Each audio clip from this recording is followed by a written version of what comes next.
আমি যখন ছোট ছিলাম তখন আপা রুমে আমায় থাকতে দিত। আপা আমায় প্রতি রাতে গল্প শোনাত। কিন্তু আমার বয়স যখন ১৪, তখন আমি ক্লাস 10-এ পড়তাম। তারপর থেকে আমার আপা আমায় তার রুমে থাকতে দিত না। আপা বলতো, তোর এখন বয়স হয়েছে, তুই তোর রুমে ঘুমা। আমার তখন কিছুই ভালো লাগত না। একদিন আমি সন্ধ্যা হতেই আপার রুমের কাঠের নিচে শুয়ে রইলাম। রাত যখন গভীর হল, আপা তখন ঘুমে বিভোর। আর এই সুযোগে আমি তাহলে মূল ঘটনাটি বলি। এটি আমার জীবনের একটি সত্য ঘটনা। আমার ৩ ভাই বোন। আমি সবার ছোট ভাইয়া। আর আপার সাথে আমার বয়সের পার্থক্য প্রায় ১৪ ও ১৩ বছরের। ছোট বলে সবার খুব আদরেরও ছিলাম। আমি ভাইয়া আর আপার খুব বেশি ভালোবাসা পেয়েছি আমি। বাবা একটা সরকারি কলেজে ইংরেজি পড়াতেন। ভালোই নামডাক ছিল তার। বাবার চাকরির সুবাদেই শহরে আসা তার। আমার মা একজন গৃহিণী। বাসা ভাড়া, পড়াশোনার ব্যয়বাবদ খরচ পড়ত অনেক। তাই বাবা বাসায় ব্যাচ পড়াতেন। অনেক স্টুডেন্ট ছিল বাবার। ৪ কামরার ফ্ল্যাটের একটা কামরা বাবার পড়ানোর জন্যই ফিক্স ছিল। আমার যখন জন্ম হল, ভাইয়া তখন ক্লাস 10-এ পড়ে, আর আপা সপ্তমী। আপা আর ভাইয়া সারাক্ষণ আমাকে নিয়েই পড়ে থাকত। আমি ছিলাম ওদের খুব আদরের ছোট ভাই। আমার সবুজ নামটা আপা আর ভাইয়াই রেখেছিলেন। আপার নাম সাদিয়া, আর ভাইয়া রবিন। ভাইয়া অন্য সব ছেলেদের মতো বাইরে যেত না। কোনো আড্ডায়ও কখনো দেখা যায়নি তাকে। পড়াশোনায় ব্যস্ত থাকতেন সারাক্ষণ। আর বাকি সময় আপা আর আমাকে নিয়েই কাটত তার। আপা খুব শান্ত স্বভাবের ছিলেন। আপা অনেক সুন্দরীও ছিলেন। আগুন সুন্দরী যাকে বলে। আপাকে যে কোনো ছেলে দেখলেই বিয়ে করতে চাইবে চোখ বুজে। বাবার মতো হয়েছিলেন। বাবার উচ্চতা, গায়ের রং, চেহারা সব আপার মধ্যে ছিল। ভাইয়ার মতো আপাও পড়াশোনায় ভালো ছিলেন।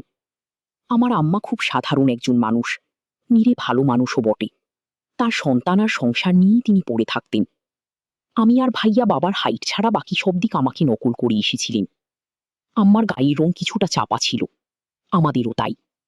বাবা ছিলেন প্রচণ্ড রাগী, গম্ভীর আর চুপচাপ একজন মানুষ। বাবাকে খুব কমই হাসতে দেখেছি আমি। ভাইয়া আমি বাবাকে অনেক ভয় পেতাম। তবে আপা বাবাকে ভয় পেতেন বলে মনে হতো না। বাবা আসলে আপাকে অনেক বেশি ভালোবাসতেন। আপা ছিল বাবার গল্প করার সঙ্গী। আপা বাবাকে রোজ সকালে খবরের কাগজ পড়ে শোনাতেন। বিভিন্ন খবর নিয়ে আলোচনাও করতেন দুজন। আমি আর ভাইয়া বাবার চোখ এড়িয়ে চলতে পারলে বাঁচতাম। তবে আম্মা আর বাবার মধ্যে খুব মিল ছিল। বাবা এত রাগী হওয়া সত্ত্বেও কখনো আম্মার সাথে উঁচু স্বরে কথা বলেননি। বাবা কোনো কাজ করার আগে আম্মাকে জিজ্ঞেস করতেন, রুনা, তুমি কি বলো, এটা করলে ভালো হবে তো? আম্মা বলতেন, তুমি যা ভালো বুঝো তাই করো।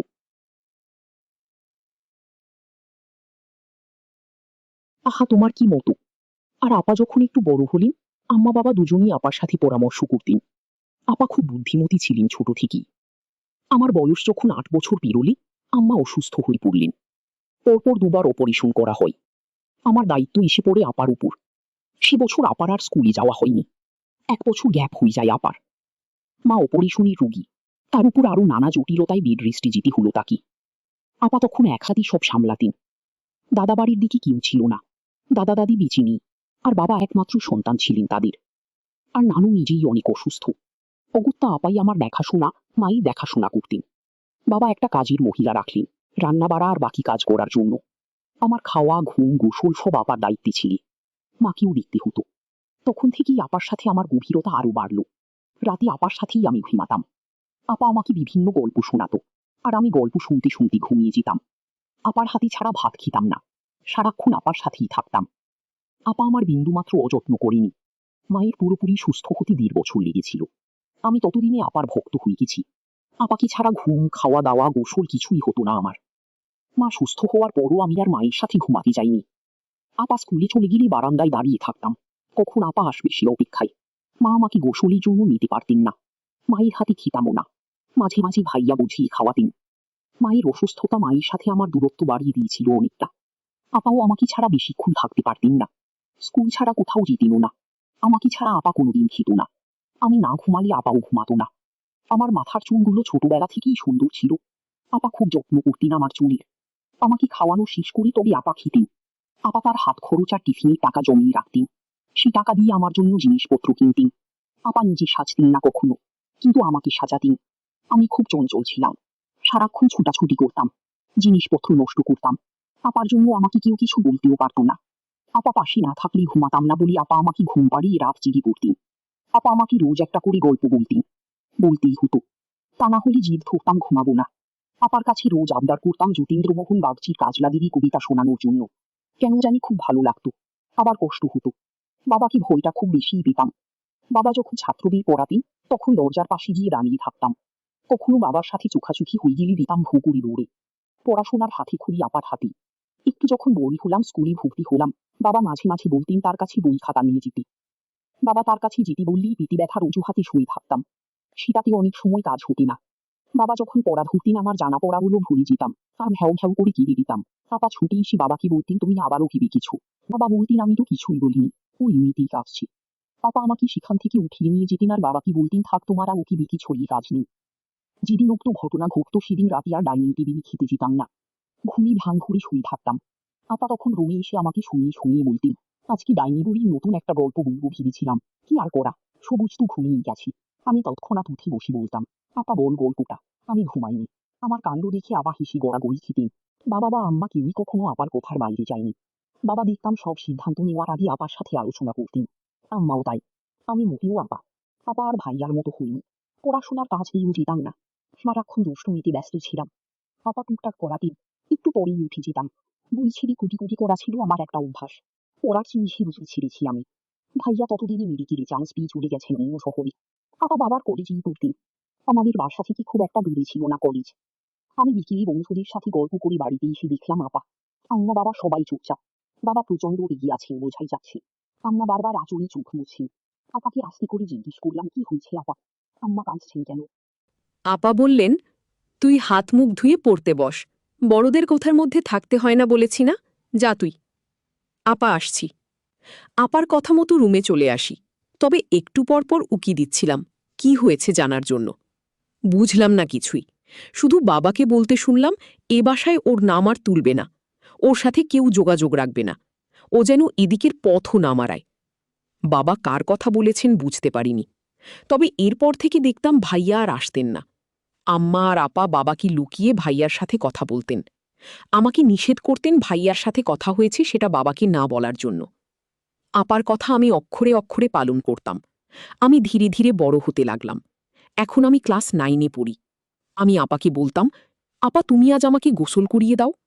আপা বলল, দেখ সবুজ, তুই এখন বড় হয়েছিস, এখন তুই নিজেই গোসল করতে পারবি। যা, তুই গোসলটা সেরে আয়, আমি তোর জন্য খাবারের ব্যবস্থা করছি। আপার কথা শুনে আমার খুব খারাপ লাগলো। আমি বলেছি, আপা আমি গোসল করব না, ভাতও খাইব না। আপা বলছিল, কেন, কি হয়েছে? তুমি জানো না কি হয়েছে? ইদানিং দেখছি তুমি আমায় আগের মতো স্নেহ করো না।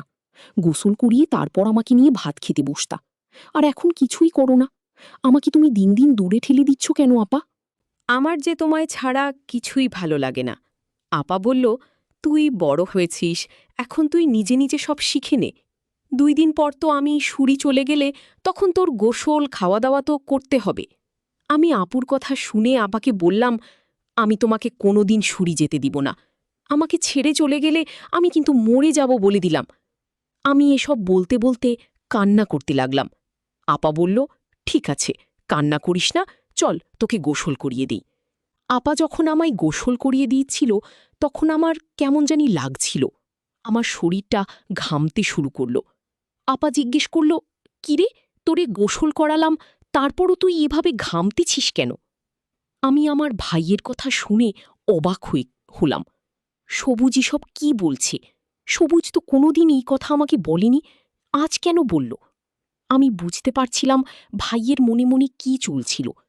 যাই হোক, তাকে গোসল করিয়ে ঘরে এসে খাবার দিলাম। আমি বললাম, নে, এবার খেয়ে নে। সবুজ বলল, না, আমি খাব না। কেন খাবি না? নিজের হাতে খেয়ে নি।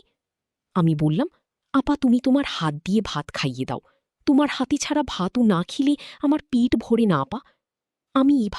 আমি আপার সাথে ঘনিষ্ঠ হতে লাগলাম, আর একটা সুযোগ খুঁজতেছিলাম কিভাবে পাওয়া যায়।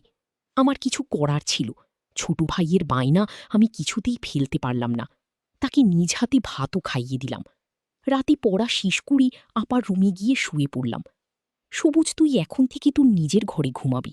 তোর রুমে যা সবুজ। কেন আপা, আমাকে কেন এভাবে তাড়িয়ে দিচ্ছ? আমি তোমার রুমেই ঘুমাবো। বুঝেছি, এখন তুমি আর আগের মতো আমাকে গল্প শোনাও না, তোমার রুমে থাকতে দাও না। এটার কারণ এখন আমি তোমার বোঝা হয়ে গেছি। আরে না ভাই, তুই আমার কাছে কোনোদিনই বোঝা হবি না। তুই বুঝিস না কেন? তুই এখন বড় হয়েছিস। আমি কিছু বুঝি না, আমি এখানে থাকব। আপা, আমার একা একা ঘুমাতে ভয় লাগে। আপু তখন বলল, তোরে আমি বুঝিয়ে পারলাম না। ঠিক আছে, তাহলে চুপচাপ ঘুমাবি, ব্যান ব্যান করবি না। আমি মনে মনে ভাবলাম, ও হয়তো ছোটবেলা থেকে আমার আদরে বড় হয়েছি, তো তাই এখন আর আমাকে ছাড়া থাকতে চায় না। কিন্তু আমার এই ধারণা সম্পূর্ণ ভুল ছিল। আমার ভাই যে দিন দিন এত দুষ্ট হয়ে যাবে তা আমি ভাবতেই পারি না। আমি একদিন সবুজকে দেখলাম স্কুলে একটা মেয়ের সাথে গল্প করছি। আমি ভাবলাম, এই বয়সী ভাইটা মেয়েদেরকে নিয়ে গল্প করি। সবুজ যখন বাড়িতে ফিরল, আমি তাকে জিজ্ঞেস করলাম, তুই মেয়েদের সাথে গল্প করিস কেন? সে বলল, আপা, আমি একটা অঙ্ক বুঝি নাই, আর তাই আমার বান্ধবীদের কাছ থেকে অঙ্কটা বুঝে নিলাম। সবুজ আমার সাথে কতটা মিথ্যা বলেছে। আমি আজ তাকে বললাম, সবুজ, আজ থেকে আমার রুমে তোর থাকা বন্ধ, কারণ ইদানিং দেখছি তুই কেমন জানি হয়ে গেছিস, তোর নজর ভালো না, আমার রুমে থাকতে পারবি না। তখন সে আমার সাথে রাগ দেখিয়ে বলল, ঠিক আছে ঠিক আছে, আমি তোমার রুমে আর থাকব না আমি। কিন্তু সবুজ তা মুখেই রাগ দেখিয়ে বলেছিল, কিন্তু রাতে সে আমি শোয়ার আগেই কাঠের তলে লুকিয়ে পড়ল। এটা আমি কিছুতেই জানতাম না। আমি সবুজকে খুঁজতে লাগলাম। সবুজ, তুই কই গেলি? সবুজের রুমে গিয়ে দেখলাম সবুজ নেই। সবুজ তো আমার ঘরের কাঠের নিচে শুয়ে রইল, তা আমি দেখিনি। আমি মাকে জিজ্ঞেস করলাম, মা, সবুজ কোথায়? মা বলল, সবুজ তো আজ তো বলি গেল, তো ফুফুর বাড়িতে যাবে, আজ আসবে না। আমি মনে করলাম সবুজ কি আমার সাথে রাগ করে চলে গেল। কিন্তু বন্ধুরা, সবুজ যায়নি। সবুজ আমার রুমে কাঠের নিচে শুয়ে আছে। কেন শুয়ে রইল তা জানতে পারবেন এবং আমার সাথে কি করতে চাই। মার কথা শুনে আমি ভাবলাম, হয়তো সবুজ তার ফুফুর বাসায় চলে গেছে, আর তাই আমিও নিশ্চিন্তে ঘুমিয়ে পড়লাম। আমি যখন ঘুমিয়ে পড়লাম, তখন সবুজ কাঠের তল থেকে ধীরে ধীরে আমার কাঠে বসল। সবুজ দেখল আমি ঘুমে বিভোর হয়ে রয়েছি। সবুজ তখন ধীরে ধীরে আমার কাঠে বসল, তারপর আমার পাশে শুয়ে পড়ল। ঠিক তখনই সুকেশের উপর থেকে বিড়াল লাফ দিয়ে টেবিলে পড়তেই একটা শব্দ হলো। শব্দটা শুনে আপা লাফ দিয়ে উঠে এবং ভয় পেয়ে যায়। তখন দেখল আমি তার কাঠে শোয়া অবস্থায় সবুজ ঘুমের ভাঁড় করে শুয়ে রইল। আমি তখন সবুজকে বললাম, এই সবুজ, তুই আমার রুমে কি করে এলি? আমি তো দরজা লক করে ঘুমিয়েছিলাম, তাহলে তুই এখানে কি করে আসলি? আমার তো মাথায় কাজ করছে না। সবুজের উদ্দেশ্যটা কি আমি তা খুঁজে বের করার জন্য আমি সবুজকে বললাম, তুই আমার রুমে কি করে আসলি? সে তখন বলল, আপা, তুমি যখন বলেছিলে আজ থেকে আর আমাকে তোমার রুমে থাকতে দিবে না, তখন আমি বুদ্ধি করে আমি তোমার কাঠের নিচেই আগে থেকেই শুয়েছিলাম, কারণ তোমার রুম আমায় জাদু করে ফেলেছে। তোমার এই রুমটা ছাড়া আমার ঘুম আসে না। এসব বাজে কথা রেখে যা, ঘুমোতে যা তোর রুমে। আমি বললাম, ঠিক আছে। আমার আপার প্রতি এক অন্যরকম অনুভূতি সৃষ্টি হল। আপাকে চাই। পরের দিন আমি ভাবলাম, আজ আমার যে করে হোক আপার রুমে থাকতেই হবে, আর আমার হিসাবটা সেরে নিতে হবে। আমি আজ সন্ধ্যা হতেই আপার রুমে আগে থেকেই আলমারির পিছনে লুকিয়ে পড়লাম, কারণ এখন আর আপা আমায় তার রুমে থাকতে দেয় না, বলে আমি নাকি বড় হয়ে গেছে তাই। আপা তখন খাওয়া দাওয়া শেষ করে আপার রুমে ঘুমোতে এলো। রাত যখন গভীর হল, আপা যখন ঘুমিয়ে পড়ল, আমি আলমারির পিছন থেকে আস্তে করে বেরিয়ে আসলাম। আমি ধীরে ধীরে আপুর কাঠে গিয়ে শুয়ে পড়লাম। আপু তখন গভীর ঘুম ঘুমোচ্ছে। এর মধ্যেই হঠাৎ আমি লক্ষ্য করলাম রুমে জানালা দিয়ে একটি ছেলে পিস্তল হাতে নিয়ে জানালাটা এক ধাক্কায় ভেঙে দিল। তার হাতে এত শক্তি ছিল। আমি তখন ঘুমের ভান করে শুয়েছিলাম আপুর পাশে। ছেলেটি এসেই আপুকে আঘাত করবে, এই মুহূর্তেই আমি তার পিস্তলটা হাতে ধরে ফেলি। তখন ছেলেটি আমায় এক ধাক্কা মারল। আমি আপার উপরে পড়ে গেলাম। আপা তখন জেগে গেল। ছেলেটি আমাকে তুলে একটা তাপ্পড় মেরে দেয়ালে ফেলে দিল। আমি তখন একটা পাথরের বল দিয়ে ছেলেটির মাথায় আঘাত করলাম। ছেলেটি তখন দৌড়ে পালিয়ে গেল। ছেলেটি আপার ক্ষতি করতে চেয়েছিল, কিন্তু ভাই হিসেবে আমি আপাকে ছেলেটির হাত থেকে রক্ষা করলাম। আমি মাথায় একটু আঘাত পেলাম। আপা তখন বলল, এটা কেমন করে হলো? আর তুই আজও আমার রুমে? আপা, তুমি আমাকে অথা সন্দেহ করছো। আমি তোমার ঘরে কেন থাকতে চাইতাম জানো? তোমাকে পাহারা দেওয়ার জন্য। আর তুমি আমায় ভুল বুঝতে। কিন্তু আমি জানতাম তোমার উপর এমন হামলা হবে, আর তাই তোমাকে রক্ষা করতে তুমি জায়গা না দেওয়ার সত্ত্বেও আমি লুকিয়ে তোমার রুমে থাকতাম। তার একটাই কারণ, আমি তোমার ক্ষতি হতে দিব না।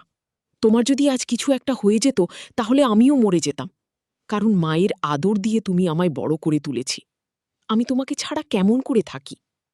আপা তখন আমাকে জড়িয়ে ধরে কান্না শুরু করল আর বলতে লাগল, তুই আমায় এত ভালোবাসিস, আজ তোর নিজের জীবন বাজি রেখে নিজের বোনকে বাঁচাইলি।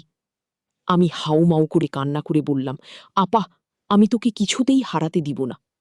যেদিন ওই ছেলেটি আমাকে হুমকি দিয়ে বলেছিল তোর বোনকে বিয়ের প্রস্তাব দিয়েছিলাম, আর তাই তোর বোন আমাকে থাপ্পড় মেরেছিল, এর প্রতিশোধ আমি তোর বাড়িতে গিয়েই নিব। আর তখন থেকেই আমি তোমার রুমে থাকতে চেয়েছি, কারণ আমি জানতাম ওই ছেলেটি যে কোনো সময় রুমে এসে তোমার ক্ষতি করতে পারে। আর তাই তোমাকে পাহারা দেওয়ার জন্যই আমি তোমার রুমে তোমার বিনা অনুমতিতে থাকতে চেয়েছি। আপা গর্ব বলল, প্রতিটা ঘরে ঘরে যেন তোর মতো ভাইয়ের জন্ম হয়। বন্ধুরা, আজকের গল্পটি কেমন লাগলো তা অবশ্যই কমেন্ট করে জানাবেন। আর এরকম নতুন নতুন ভিডিও পেতে আমার চ্যানেলটি সাবস্ক্রাইব করে পাশে থাকবেন। ধন্যবাদ।